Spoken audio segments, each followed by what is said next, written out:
ఎవని మనస్సు నిరంతరం భగవన్నామస్మరణలో రమిస్తుందో అతనికి ఈశ్వర సాక్షాత్కారం జరుగుతుంది. అన్ని సందేహాలు తీరిపోతాయి. ఇంకా ఏ సాధన అవసరం లేదు. దానికి తగిన సాధన చెయ్యాలి.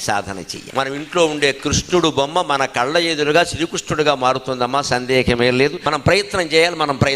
మనం ఈ విగ్రహాన్ని ఇక్కడ మట్టి కొట్టుకుపోతుంటే దానికి దండ బారేసి ద్వారకలో బేటి ద్వారక ఉంది, అక్కడికి వెళ్ళి నీ ఇంట్లో ఉన్న కృష్ణుడిని వదిలేసి అక్కడికి వెళ్ళి మనం ఏం చేస్తామంటే అక్కడ ఏమిటి కుచేలుడు కృష్ణుడికి అటుకులు పెట్టేట, అందుకని అందరి దగ్గర బియ్యం జల్లిస్తున్నాం. ఈ పిచ్చిలో మనం తిరిగేసి నేను బేటి ద్వారాకి వెళ్ళా, బియ్యం చెల్లాని అదొక కబులు చెబుతావు. కానీ ఇక్కడ ఇంట్లో ఉన్న కృష్ణ పరమాత్మ దగ్గర కూర్చుని 5 నిమిషాలు మాట్లాడావా, 5 నిమిషాలు మాట్లాడకుండా ఆయన్ని చూశావా, నీకు కనిపించని భగవంతుడు కూడా నీ ఇంట్లో విగ్రహం మానవ రూపంగా మారి నిన్ను అనుగ్రహించాలి అంటే పట్టు వదలని తీవ్రత. నా తల్లి కనిపించింది, నా తండ్రి కనిపిస్తున్నాడు, నా భార్య కనపడింది, నా భర్త కనపడుతున్నాడు, దేవుడు ఎందుకు కనపడు నాకు, అంత తీవ్ర ప్రయత్నం చేయాలమ్మా, అప్పుడు ఖచ్చితంగా జరుగుతుంది.